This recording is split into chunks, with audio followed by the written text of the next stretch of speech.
Icy Boxing in association with Frank Warren and Queensbury Promotions. We're joined by the boy who knows himself as Midge. Now tell us about that. Where did that come from, Sam? I've had it for as long as I can remember really. Like, my sister gave it to me when I was about 5. Well, obviously because I was small. And it just stuck. Like, I hated it at first, but then, like, I don't know, it's just kept with me. I've just had it the You've embraced it now, have you? Yeah, I have really. Like, but it's like when it comes to, like, obviously you get everyone else said their names, like you got Dennis the Menace and all that. Like, anything else just seemed like I was forcing it.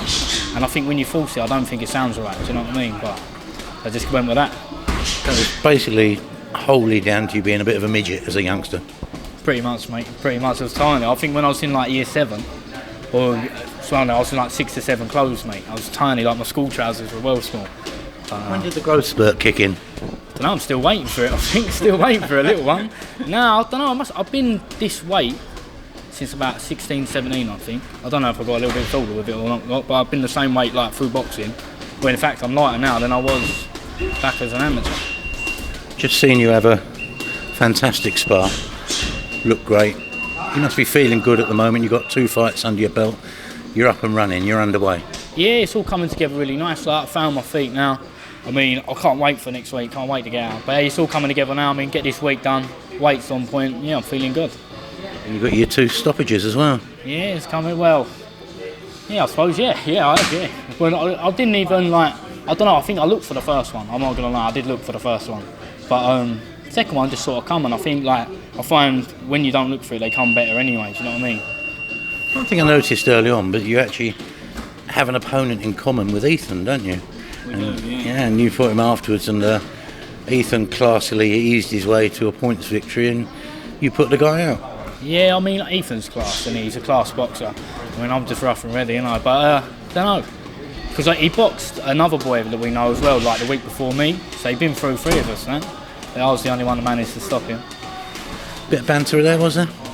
No, well, I mean, everyone's doing their own thing. I mean, like, I probably got hit more than Ethan did, do you know what I mean? So it's like swings and roundabouts, isn't it? Do you know what I'm saying? Like, I've got the power and that there, and obviously he's got the skill and the movement, isn't he? You can't have everything. The reputation you carried in to the pros, from mainly talking to Al and seeing you down here, was a real battering ram, a sort of a irresistible force of nature, but you've probably been a bit more controlled than people might have expected.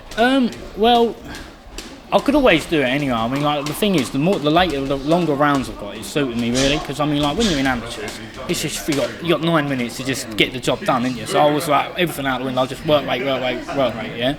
And it come off. But I mean, now, like, set on my feet a bit. You know what I mean? Show the skill that I do have, like the skill set there.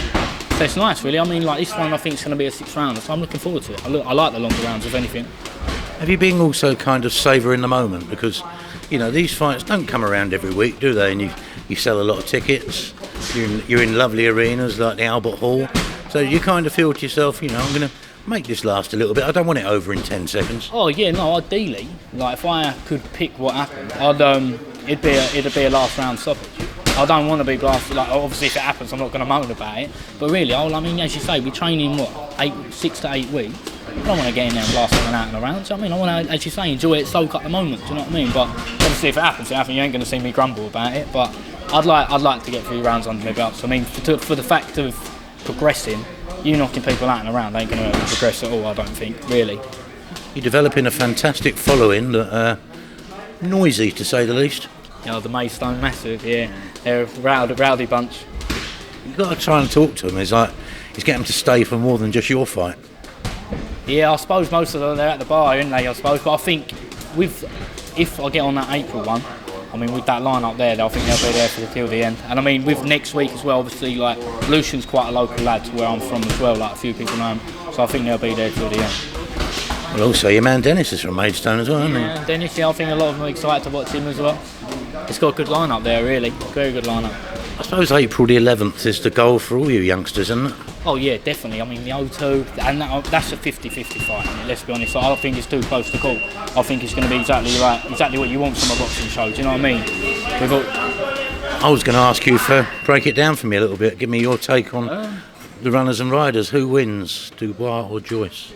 I don't know. You know, like, I've watched a bit of Joyce. He's been about, and I mean, the man's durable. Like, I've seen him box and get hit with big shots and not bust. So, I mean, if Dubois does knock him out, he's got unreal power. But I don't know. I reckon he's got the making to be a very good fight. A very good fight. Is it people are saying there's no way it'll go to distance.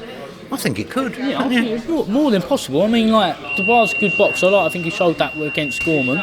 But I mean, Joyce is just massive, isn't he? I mean, he ain't called the Juggernaut for nothing, is he? And I mean, I remember seeing a video of him box Usyk in the World Series. I mean, he was taking some big shots there and he weren't budging. And I mean, Usyk's not exactly a weak opponent. Yeah, that's what I'm saying. So I don't think it's going to be a clear-cut knockout for him. No way.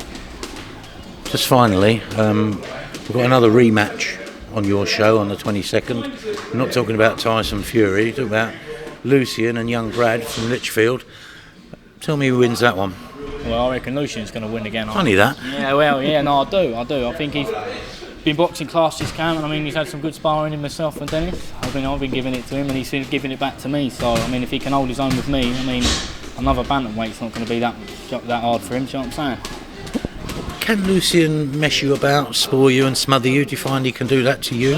I don't think he can smother me as such, but he does make me miss. And I do miss a few times. He's quite quick and nippy to get hold of. But he's just class, and he's class out. I mean, to be fair, I do rate Brad Foster as well. To be fair, I saw him boxing Stevenage, and I did like the way he fights. I think that's another good matchup as well.